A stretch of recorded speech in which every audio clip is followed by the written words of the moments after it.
jeudi 23 juillet 2020. C'était prévu pour une date passée.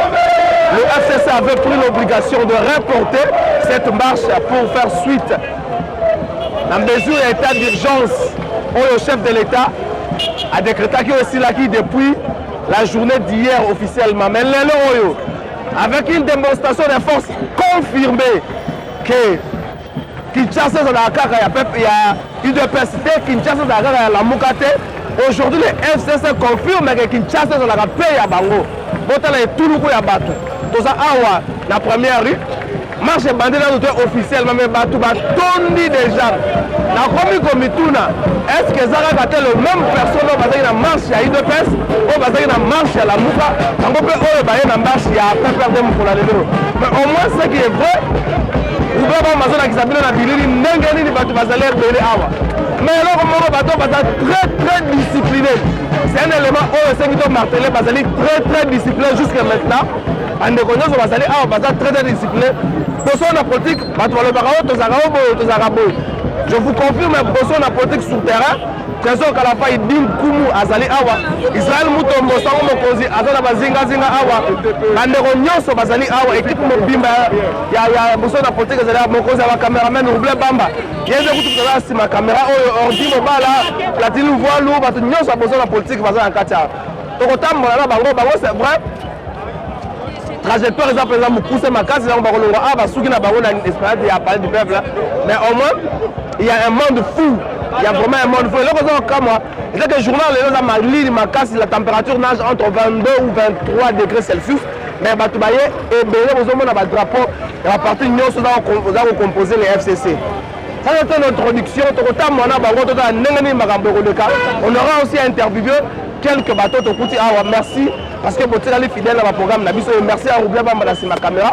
Et puis merci à la bande de Rognon, surtout dans la mesure disciplinaire au Bazagotosa.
Monsieur Patrick Ozali, président de la Ligue des Jeunes, il y a FCD, parti à moi Namboka Pierre Kangoudia. Démonstration de force au FCC dans l'ensemble, la salle est là. Et là, il y a Nyongo, Likelembo, Cash, IDPS, la Mouka Balia, qui vient de vous avoir le Moutouna, vient de vous saler, vous voulez un objectif, il y a soutenir l'institution. Le respect à la Constitution, ou bien vous regardez l'acceptation que vous avez besoin de faire. Au moins, la question na question na réponse Zali. Je me lobby pour soutenir l'institution, respect de la Constitution, gestion responsable, il y a riposte, il y a pandémie à Covid-19, nous sommes dans la Katiwana. Nous sommes dans la Katia polémique. Vous voyez d'abord, mon continent, nous sommes Pierre Kangoudia Mbaye, dans la Katia polémique. Tous la famille monnaie FCC. Nous sommes une machine, Bandeko. Nous sommes une machine, le FCC. Alors, tout le monde, Makambundenge, Ezotambola, Ezamalamoute. Batumisusu, Moussala, Nabangoka, pour mettre en mal la marche des institutions. Lolo na tongo lobby marche, lobby babouki, lobby basali botobité. Ils ont permettre l'institution na bisote et travailler malam, et sala malam. Yango na bisoto lobby, bisoto botambola. Pour attaquer Moutouté. Tous les tambola pour n'accueillir bisa institution bokende liboso tous en aposa to mona bosala musala malamu kasi pour bosala musala wana esengeli mutu na mutu azana na conscience patriotique to travailler na bomoko makelele na ba réseaux sociaux lokola bana mike to boyi yango eloko wana ezopermettre biso toévolue te. Peuple congolais aza na besoin ya kolia, peuple congolais aza na besoin na kimia. Plus de cette armée, c'est côté biso na mabele na biso. Jamais na mwana batu balamuki bito sala marche pour na côté le la makambo na esalema te. Pendant ce temps batu basaka ka boye na boye toboyi tolobi te. Institution toza na sima na bino bokende liboso bosala misala. Deuxième chose, tolobi bande commission toza na bino elongo na ba institution lobby bino ndo bozalaki bolobi jamais bakoki kosimba article moko ya constitution bakoki ko violer constitution te. Ezalaki voilà des alaki message à monene bato misusu bayina kutu constitution Kabila babini ye musala na ko violer ba constitution mais lelo to komi komona bolamuki na tongo basinyaki bolamuki na tongo balobaki bolamuki na tongo bozela bolamuki na tongo tozo kena ba polémique sangatina to sengi respect de la constitution ndeko prêche par l'exemple. Hier tu étais chantre. Il y a respect à la Constitution. Lelo la kisabiso ke yo mokona nous, on respecte la Constitution. Troisième chose.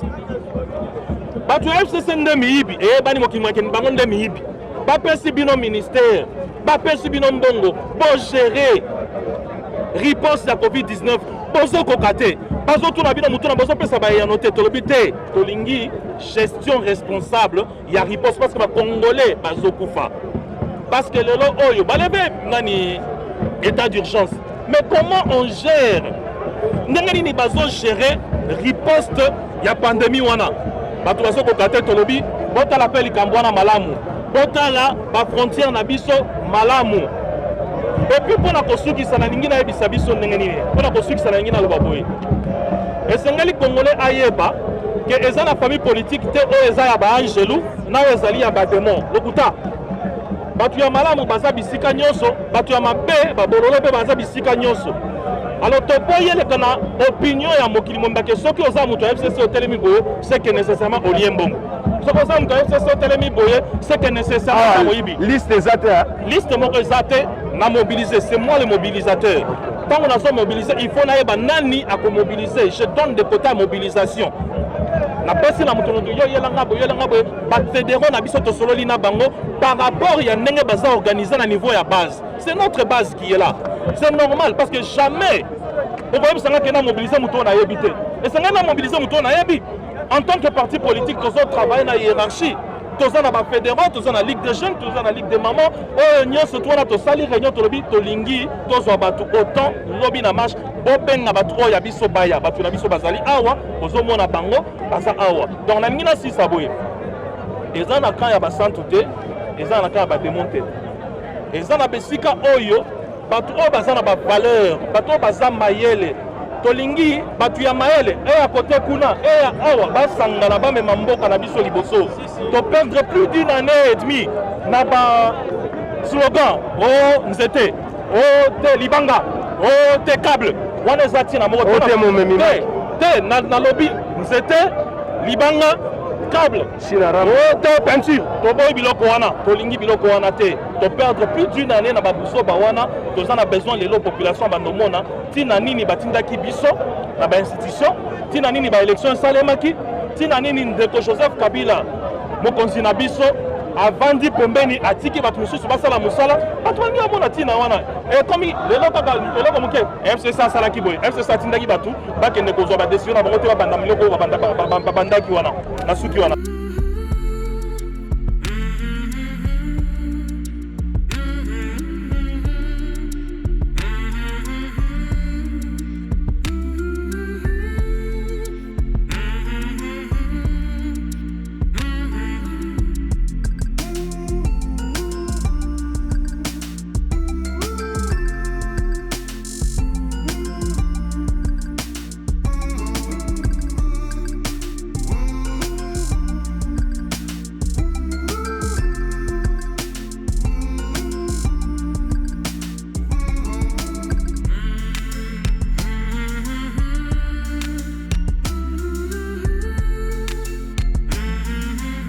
tozalaki tokozala na bamarche nyonso ndenge tozalaki na oyo ya UDPS ndenge tozalaki na oyo ya Lamuka tokoya mpe ya FCC totala mpe FCC esila FCC bakoka kotambola lisusu te yango toye mpe awa bato nyonso bango yeyo aza te ndenge bino moko bomona donc TV za radio te bango yeyo FCC bango yeyo lumanu na mabele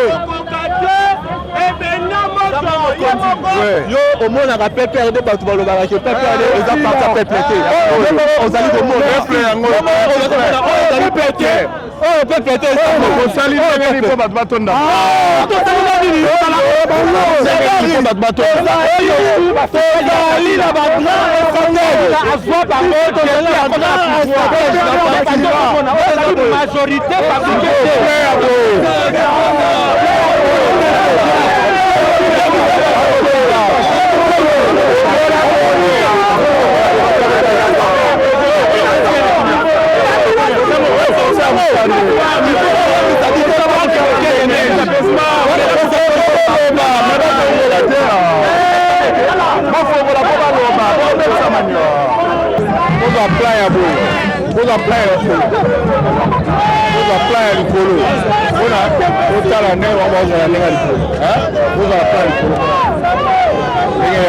Merci beaucoup. Merci. Bonjour mon ami. Ça va? Ça évolue. Chadar Azar la souka. On va présenter Chadar Azar. Non, il vient.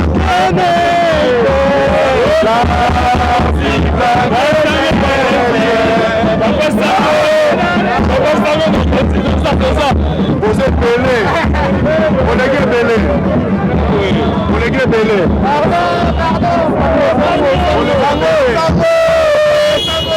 Aluka Chadar.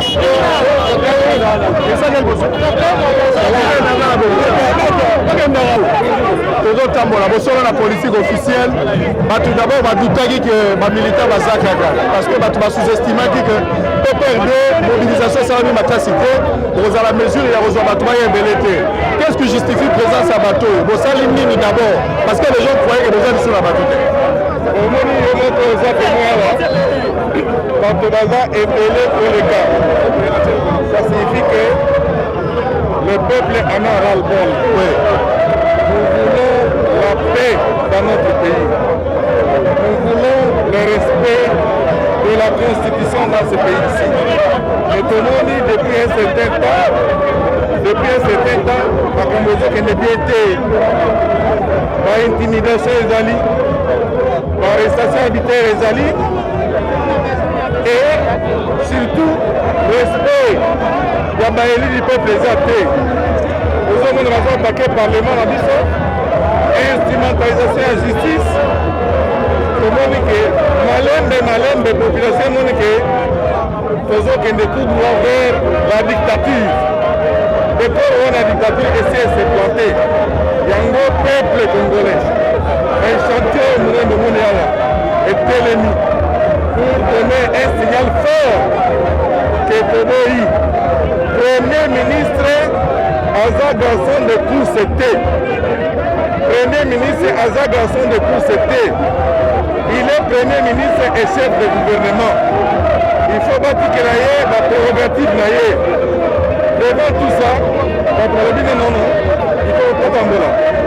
On a nommé des personnalités importantes dans la Cour constitutionnelle. Baza bato ya mayele.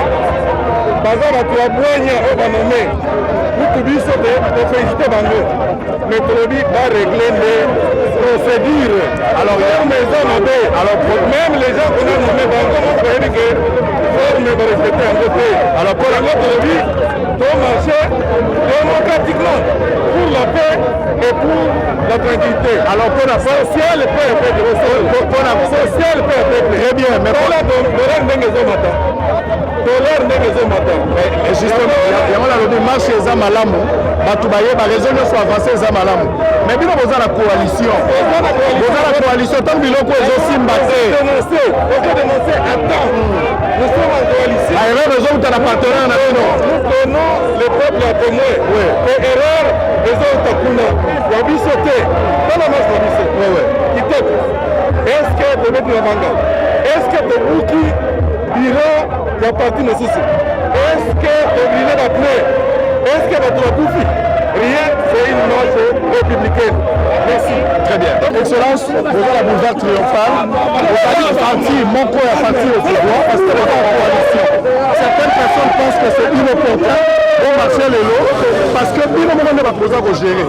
Est-ce qu'on peut croire que vous savez qu'un marché pour une interpellation ou c'est juste pour prouver que vous êtes encore populaire sur terre?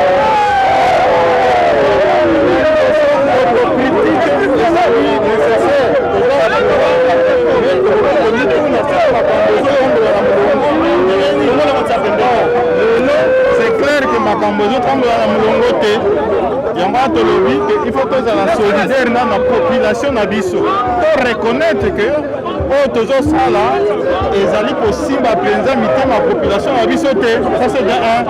De 2, libeko mokonzi likonzi libeko likonzi constitution bato babundelaki yango de 2015 2016 lelo on dirait bakomi koviole yango délibérément tolobi te mpo na mobeko wana Joseph Kabila aboya bokonzi asala alternance mpo na nini lelo ifo babuka mobeko wana tozo exige respect nango bandeko na biso ya este yo oyebi makambo ya nini ya baagression tuna cette armée étrangère na mboka oyo presque esalema.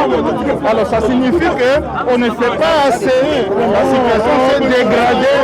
Alors au lieu tobongisa makambo wana tozokota kaka na makambo mosusu oyo eza na ntina te. Donc c'est normal toza na démocratie soki makambo ezokota na molongo te tokoki mpe koexprime solidarité na biso na population mpe interpeller bainstitution na bashema mosusu wana ya kodestabilize mboka oyo toboyi mpe toza banationaliste toza bapatriote mpe tolakisi ke démocratie ezali na makila biso nde tomemi yango ntina alternance ekomi bashema mosusu boye o tosala dialogue po tobandela lisusu makambo ya bagouvernement oyo esilaka te na large union très large union toboyi makambo wana libe mobeko likonzi ezala respecté. À chaque fois vous allez avoir un problème, vous avez un cadre de concertation, on peut conclure qu'à ce stade, cadre de concertation est koufi, à chaque fois vous allez sur premier autre ambulateur, on a monté au terrain. Biso tozaka bato ya dialogue, toujours dialogue. Attention ceux qui toya wana marche ezali séance misatu oyo bandeko na biso baboyikote biso FCC tozalaki na lieu de rendez-vous bango baboyikote tuna séance mais balobi te ntango mosusu légitimité eza lisusu élection te ekomi balabala. Ok biso na élection toganyaki majorité na biso soki bolingi toprouve yango na balabala tokende yango toza na bino na balabala eza na mwa test akomekana bozomekana mpo botalaka bosila te biso tozali na preuve ya kopesa te. Donc tozolakisa kaka ke tozali soki tokei na bainstitution tozali soki tozongi na balabala tozali soki tokei lisusu na élection tokozala lisusu. Très bien.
awa toye marche ambiance tosala eza lié na marche te motu nyonso akozwa maloba loba mpo na marche omonaka mosusu te mpo na marche saka na ye yo balobaki pepe abe osila oyo otika kokosa bato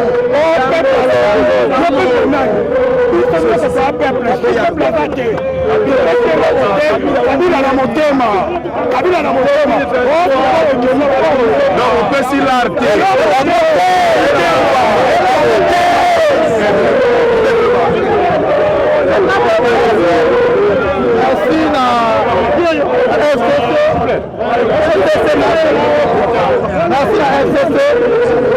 kabila nyemaka oyo nyonso mobanze eza mbongo te ya ofele parceke bomoni biso tobuki bato ya mayele tobuki te marche ya lelo ntina na mozali marche ya lelo mpona bainstitution oyo institution mboka ndenge okendeletete yaoto marche mpona kosoutenir institution voilà c'est ça nyonso ezonga na molongo normalement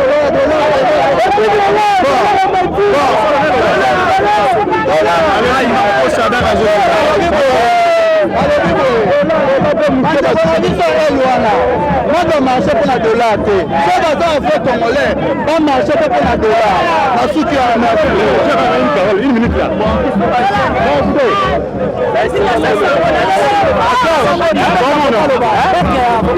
problème ezani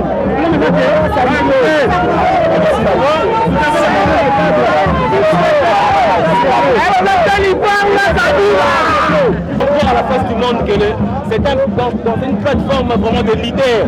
La plateforme moi à Makassi, il n'y a rien à dire. On a relié les kabilistes, on a Mouta Kabila. On est et la qui s'est que la 2023. Donc il y a une majorité. La 2018, il y a une majorité. La 2023, on a la majorité. Donc FCC, la partie dans l'Union, et ça équilibre.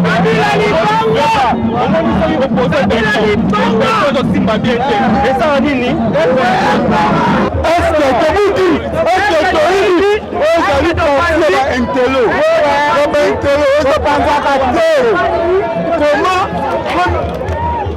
président de la République libanaise, ministre de la Justice, a vu après 6 lois et que l'Assemblée nationale.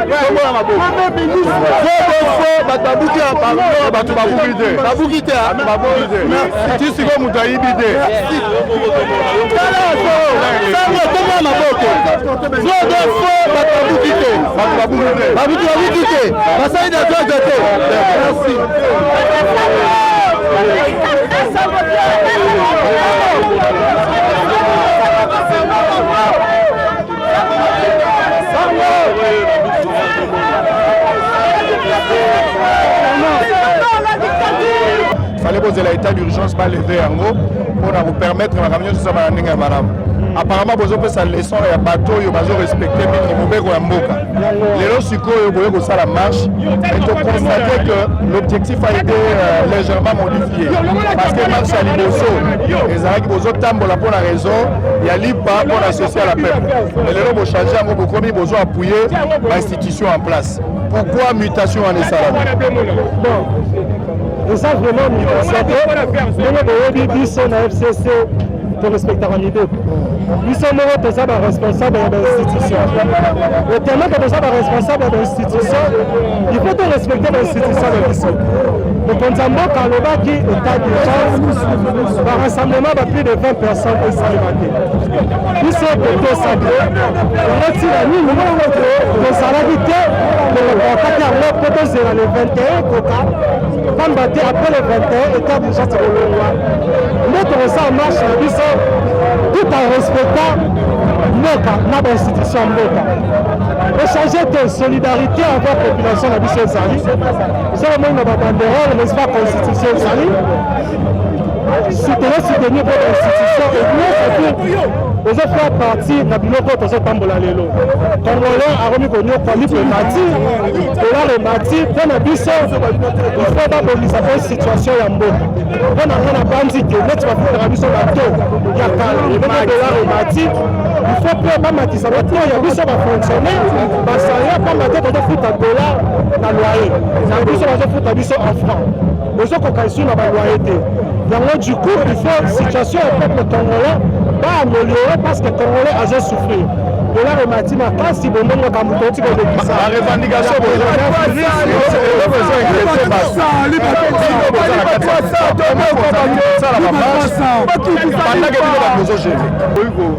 kotambola c'est-à-dire parti au pouvoir mais en même temps en opposition biso toza na exécutif tozogere mais oyebi ke mot d'ordre eutaka toujours moto asala apesaki programme mpo bavote ye mpo na mboka eza mokonzi ya mboka président de la république yango nde ye nde fapesa nzela oyo exécutif premier ministre chef ya gouvernement vision oyo ya kolanda yo oza joueur na terrain coach alobi 4-3-3 okobeta 4-3-3 soki bozwi Cristiano Ronaldo botie na poto kolinga tia bino ataki ndenge nini donc biso tozozela bainstruction oyo kowuta mpo na vision ya gouvernement donc yango tozosoutenir ezala na politique moko oyo tokozala nango mpo situation ya peuple congolais esameliore pamba te nzala eza na mboka makambo eza très compliqué toza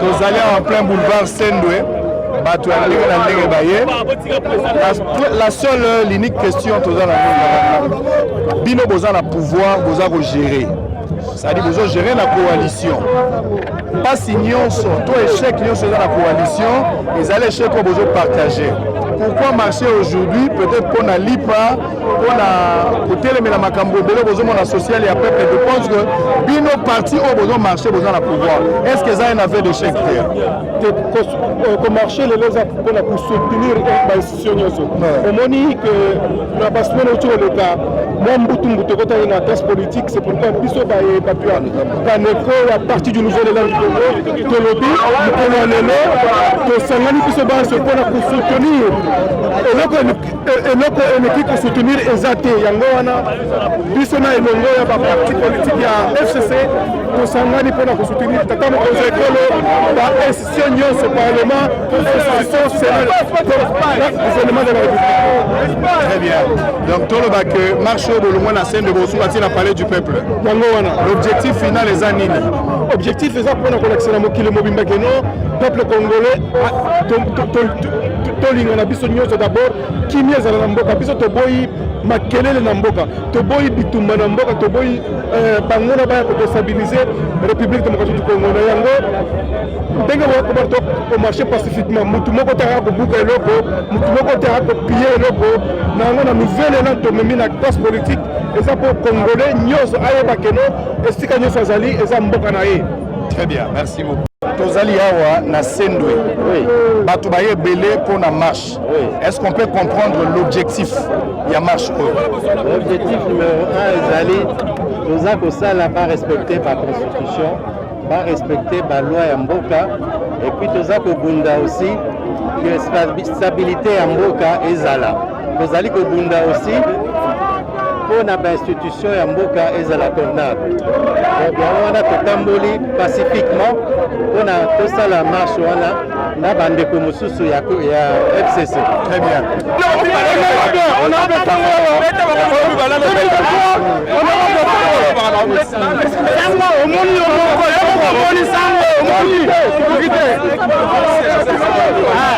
Excellence Tokutio Awa, tu as boulevard triomphal, peut-être moi une minute kaka. Bato belé d'abord badoutayi que FCC les lois retournent sabato. Mais bato baye. Mais bato ba trouver que marche chose aki inopportun, tina kosala ngo ya lagité. Motivation pela principale la marche chose ani. Sango, marche eza na opportunité makasi. Biso to soutenir ba institution. Bomondo to tambola boye, muto profite. Licence petite, ni gaz, tobukelo wa mutute. C'est pour dire ça que non, batu oyo babanda kokanisa ke FCC ezali na majorité mécanique. En majorité mo basala ya kaolo. FCC azala na majorité ya solo. Ba marche nyonso tout au salami, ya na marche legi FCC. Par exemple, mais bomoni sérieux ya batu. bomoni ke parti tobuki te toyibi te tofingi te eloko te toza kosoutenir bainstitution nyonso kobanda na institution président de la république ntina institution osuka toboyi makambo oyo bamenasaka badepute basénateur toboyi yango toboyi makambo oyo bamenase chef de l'état basala boye toboyi yango toboyi makambo wana bapanza parlement mpo eza na soubassement moko te e tolingi mpe en tout cas constitution ezala respecté et surtout tozo soutenir premier ministre na biso Ilunga Ilunkamba na démarche oyo aza nango oyo esengeli na ye akutana na chef de l'état mpo basolola parce que c'est ça la république ozo interpellé te na manque à respect vis-à-vis ya chef de l'état non eza manque à respect te toza na démarche moko républicaine boyebi chef de l'état moto akomanke respect aza te aza président de la république kasi na cadre ya coalition toza na état moko oyo oyebi na science politique balobaka gouvernance d'ensemble. Donc, le Premier ministre est un partenaire et chef de l'État. Dans ce solo-là, nous allons trouver solution et le Congo restera uni et indivisible. Nous avons la triomphale, marche Baye Belé, Baye Botambola, Batobele Bamonique, Tina et marche aux Alagité. Ils ont inopportun parce que Bino, là, bandeko ya cash, vous avez la coalition, vous avez Mboka.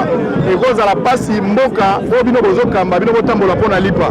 Batumamoni Yango, ils ont marche moko de trop, ils ont une soubassmate. Lecture nos années. Lecture Abisso en tant que jeunesse, il y a un courant de démocrates rénovateurs, CDR, la carte à code. Biso Tolobi, marche rose à une opportunité. Il y a solo, tu as la coalition, on a code, on a cash. Mais puis c'est un marché pour soutenir l'institution. Tu dois soutenir la présidence de la République. Tu dois soutenir le gouvernement, l'institution, l'Assemblée nationale. Tu dois soutenir le Sénat, l'institution. Parce que tu as le jeunesse, tu as non à une justice pour les gens ciblés par politiciens. Tu as ciblé politicien, justice, tu as été de droit et comme un politicien. Tu as pour que l'institution, le Premier ministre, la population pour que le lot de là est comme 2020. C'est pas normal. Tu as eu pas 200 francs et comme Moukié, Libanais a jamais la Congolais. Tu as eu le président de la République, l'autorité morale de la FCC. Président Kabila, la femme de l'Ongo, tu as une solution pour que social la Congolais. Il faut que nous marche interpellation. Oui, marche interpellation, la qui c'est que pour FCC, Nakash, Totika Rotiam, Nungu, Nakati, il y a bonne gouvernance. Tout ça, il s'en a pour que le Congo ait un intérêt commun à la Congolais. Oui, ceux qui ont dit que la festivité à démocratie. Vous voyez, donc, les alliés, interpellation, la communauté internationale tant que nationale. Donc, pour les intérêts politiques. Vous voyez, l'intérêt des jeunes manipulés. Il y a une FCC, jeunesse et télémite, que non à manipulation politique. L'idée en Abyssonia, c'est pas fanda, que la coalition de Bibi Kumbaté, coalition de Tchana Bakwapiké. Ce qui est important, que jeunesse a se retrouvé.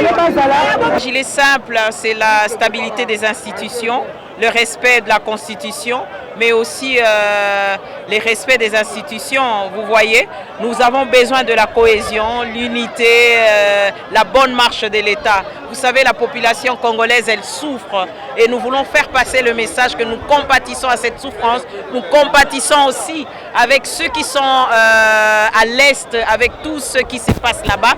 Et nous venons marcher pour compatir et pour dire stop. Stop à la guerre à l'Est, oui à l'unité, oui à la cohésion et au respect des institutions. Qu'est-ce qui arrive si votre message n'est pas écouté ou attendu à la personne à qui il est parlé? Non, mais plus de milliers de personnes qui sortent pour parler de la paix, de la cohésion, mais ça c'est un message plus que le message même, parce que les gens s'engagent en marchant, ça veut dire nous voulons, ce pays est grand, nous ne voulons pas le diviser, nous ne voulons pas le déstabiliser et nous voulons qu'il soit stable pour les Congolais et pour les Congolaises. C'est la ligne là, honorable Sénat, je suis beaucoup sur le terrain et particulièrement avec base. Message ni nouveau petit pour nous faire passer le long terrain. Base nyonso nanga ya lukunga lelo tokiti pour na stabilité à ba institution, pour na cohésion, pour na unité. tolobi tozo yoka banungu nungu à gauche à droite yango lelo tolobi biso nyonso bana kin na mboka mobimba tolingi stabilité pe tolingi kimia ekota na est boyebi kimia tozwaki yango na pasi alternance tozwaki yango na pasi na yango biso tolingi la continuité des institutions pe stabilité kimia na mboka bana kin bozo yoka nzala ba souffrance eza ebele ba misusu kuna masasi tous les jours na kotele maboye elingi koloba ke ngai molobeli na bino na lobi stop tolingi kimia na est tolingi pe continuité ya ba institution tolingi ya solo penza stabilité. Première force politique en République démocratique du Congo. Si nous sommes aujourd'hui dans la rue, c'est pour juste demander à ce que la Constitution soit respectée. Nous plaidons pour le respect de la Constitution, car il n'y a pas d'état de droit si la Constitution n'est pas respectée. Et nous sommes très accrochés aux valeurs républicaines. Et aujourd'hui, nous marchons également pour l'unité nationale. Nous disons non au régionalisme, au clanisme, au tribalisme. Nous voulons que tous les Congolais soient unis, car il n'y a rien que le Congo qui compte. Le Congo d'abord, tel est le slogan du FCC, et nous voulons que nous soyons unis. L'unité nationale, c'est la clé du développement et de l'avenir de ce pays. Lelo tozo tambola biso ba FCC, boyebi que FCC est la première force politique na Congo na biso. Tozo tambola pona soutenir constitution na biso. Esengeli bato nyonso bakonzina ba peuple toto sa constitution na biso. C'est important de respecter la constitution na biso et de soutenir ba institution républicaine dans le respect des textes qui régissent la République démocratique du Congo. Lelo pe tozo tambola pona unité nationale. Tomoni ko bokeseni kokota na Congo na biso. Tosengi biso nyonso ba Congolais tozala na bomoko parce que sans unité nationale Congo na biso ekoki kopanzana. Sans unité nationale Congo na biso ekozala développer te. Biso nyonso na bomoko totambola elongo dans le respect de la constitution des sens ya marche na biso lelo. Mbote ndeko journaliste. Non mais comment on a vu sur la balabala, il a dit que Palou, et tant que Mouinda Congo, tant que Mouinda Congo est tikalissima, rien ne peut marcher. Donc Palou toujours liboso, il y a un moment où il marcher pour soutenir l'institution Nyos et Mboka la biso. Il y a un moment où il y a militant Nyos au bazar. Ce qui non, kokoso ezate tolingi nde mutu nyonso azonga na nzela mpona souci majeur ya mboka tolingi te badivision inutile oyo ezobebisa mboka mpo peuple aza na souffrance soki tozocontinue baintérêt personnel peuple akose retrouver quand c'est ça le souci eza ke makambo nyonso ekende en ordre de façon ke mboka ezala bien peuple a se retrouver c'est ça biso tozali FCC bana Joseph Kabila Kabange bato baligi mibeko ekende liboso toye ko soutenir constitution ya mboka na institution ya mboka tolingi makambo mabeza na mboka te kolakisa baninga ke monopole nzela za mutu te biso toza majoritaire na ba institution na libanda yango emonani omoni tango bango batamboli biso toboyaki ko défier chef de l'état po alobaki état d'urgence tozalaki état d'urgence ici là yango nde totambola kolakisa ke nous soutenons la Constitution, nous soutenons les institutions du pays, et puis, Tolak Biso, n'est majoritaire dans l'institution, dans la carte de la population. Donc, Joseph Kabila Kabange, Liboso. Chef de l'État, tous respectés, puisque nous sommes en Mboka.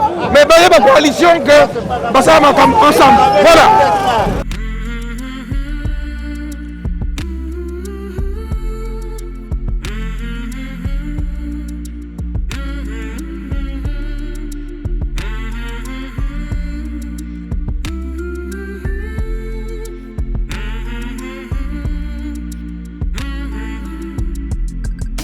Présence vraiment mobilisation makasi ya Kabila Forever et le nini pour marcher le balabala.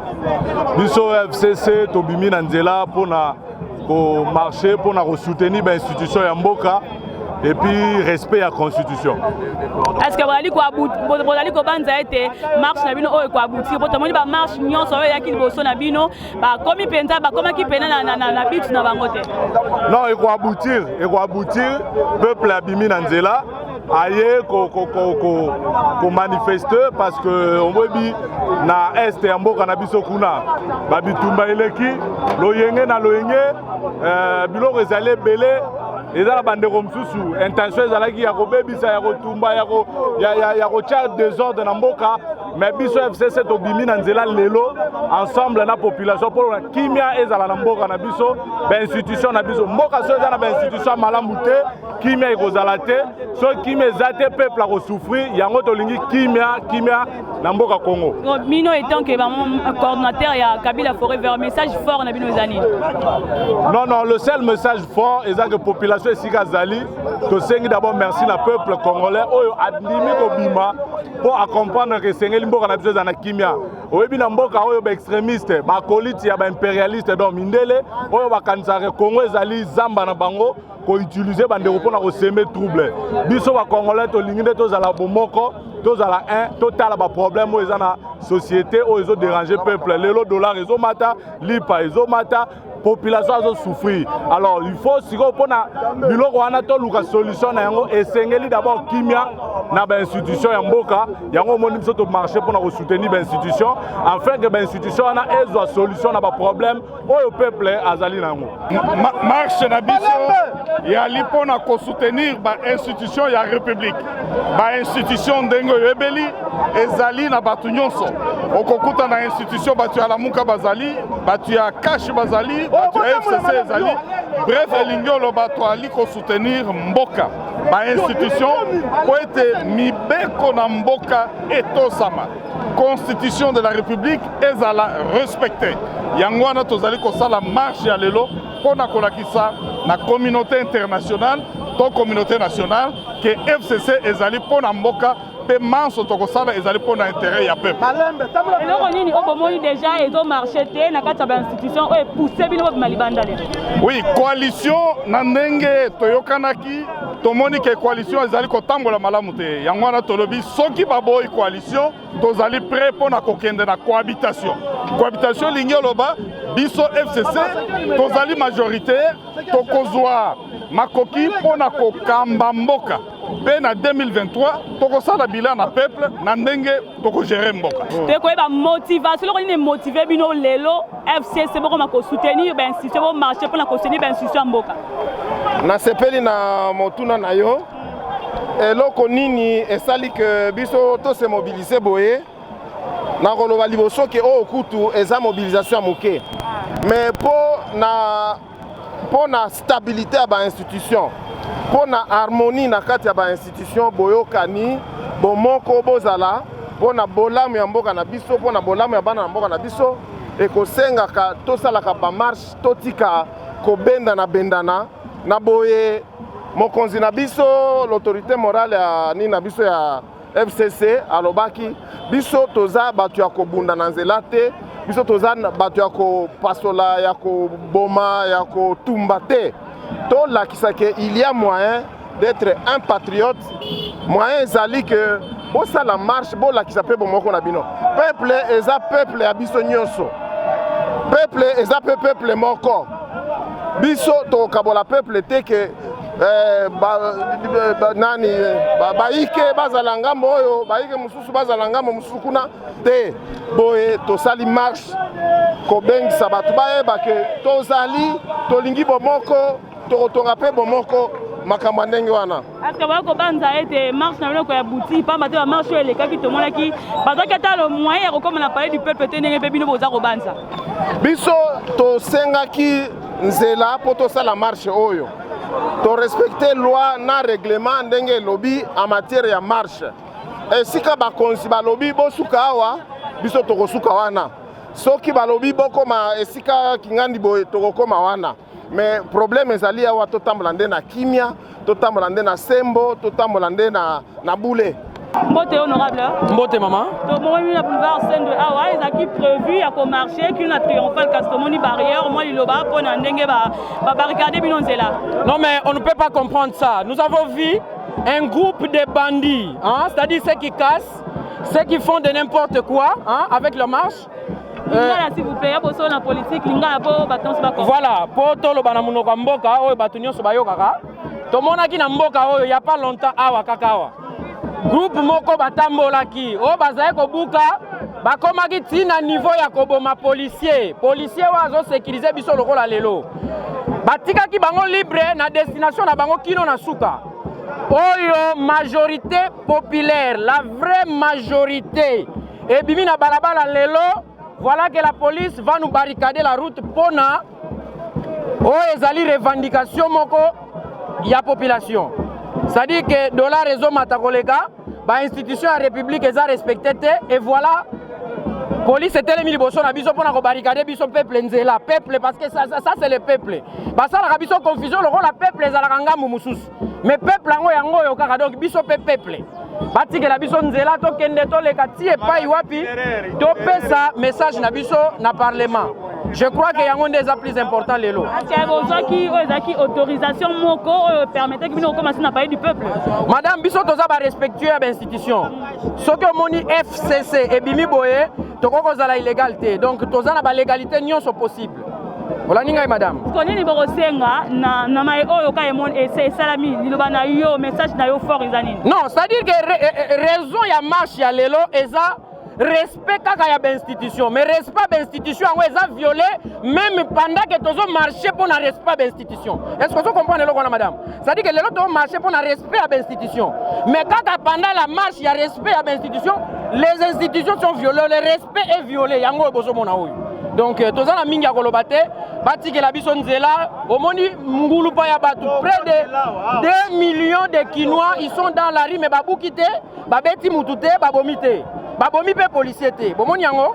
Donc c'est la vraie majorité populaire qui est dans la rue. Babouki pe église mon côté. Donc la vraie majorité populaire est dans la rue ce jour pour revendiquer le respect des institutions. Juste ça.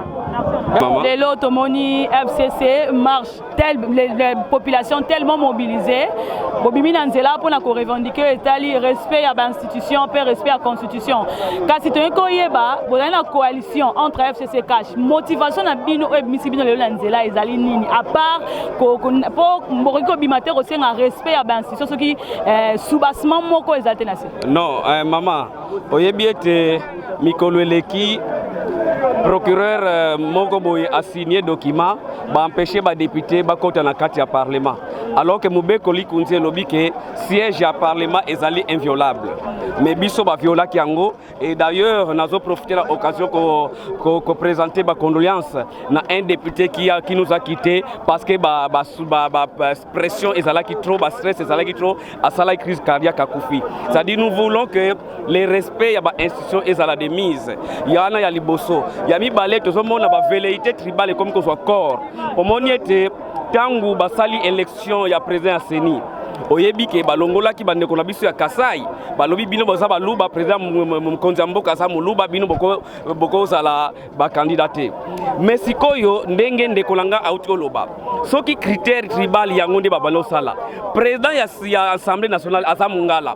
Pona nini ba éliminer ki ba candidat wana ba eyale ya Bangala te. C'est-à-dire pour dire que ceux qui veulent velléité tribale comme au côté de la Mboka et comme Baby Samboka, Yangwana Lelo to Bimi pour la il faut que l'institution soit la respecter. Toto sa Mkonza Mboka, toto sa parlement, toto sa gouvernement, toto sa peut député ou bazo bunde la bat. Parce que biso to on dit maté mama bino bozabu solo. Ceux qui a solo solo la ligne boye sa ba congolais. Bazo ko finga ba. Je ne peux pas message bazo finga ba député que toto si sambongo ya Mboka. Nazolo bana ba congolais boyoka ngo ya solo ba député bafuta kabiso $4,200 mais conseiller ya Mkonza Mboka bafuta ka $24,000 sikona muntu oyo bino boponi conseiller akoya na matanga na yote conseiller akobongisa ponte conseiller akosomba ata eloko te pona mutu to na kati ya quartier mais azozwa $24,000 député oyo azalaka chaque fois na matanga oyo bovota azozwa $4,200 mais bazoloba te ya ba conseiller o bazozwa 24 000 $, bazoloba nde ya 4 200 ba député yango ezosala biso mawa na komona diabolisation oyo bazotia ekati ya ba député eza mawa. Voilà pourquoi toye pour na faire respecter o eza mwebika mboko tomoni bongo marche banaki uta premier rite totambola bino kino tokomi awa na triomphal na ngambo ya palais du peuple tomoni gaz ebetamite babuke le côté okoloba nini par rapport ya marche na ndenge ma nyonso ngai na lobi ke na likambo nyonso il faut mutu ezala parce que soki mbeba ekwei yango oyokaka balobaka na lopoto il n'y a pas de mauvaises troupes, il n'y a que de mauvais chefs. Lelo yo biso bakonzi ya FCC to décider que ba militant na biso fo bazala na limemia batamboli ata libanga moko to kofinga policier esalemite yango to kosenga na bandeko na tango bozo marcher comportement ya ba militant ezo refléter comportement ya bakonzi. Il faut soki militant zo yokela mukonzi te c'est que ozana nous prêter ya ko se prévaloir ko la politicien. Voilà biso to tamboli ata libanga moko ebetamite ata policier afingamite parce que tozali bato o bato respectaka mibeko mboka pe ba institution. Pour ba que marche na bino lelo ezali na esala na totale réussite. Bon, wana ngate mna lobango bilili na yo eloba.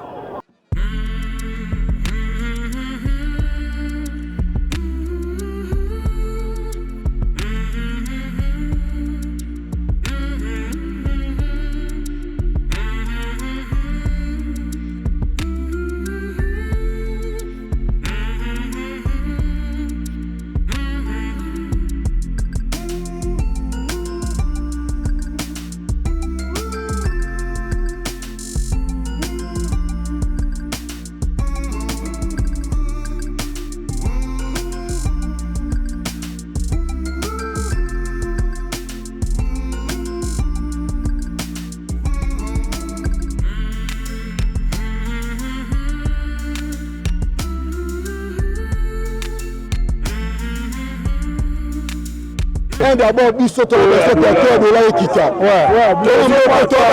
To ba parate. Makamula biso et voter vivre bien que. Bakangi biso to la ba fungola.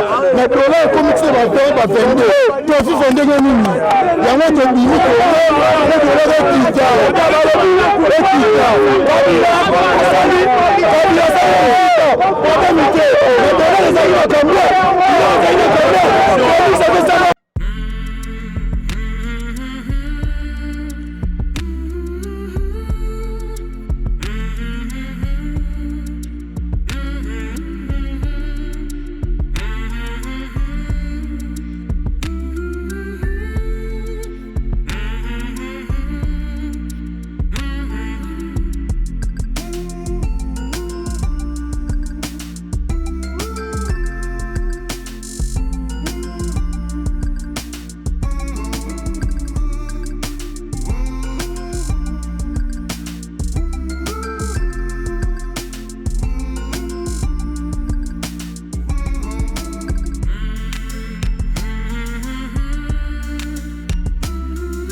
Au moins de l'action.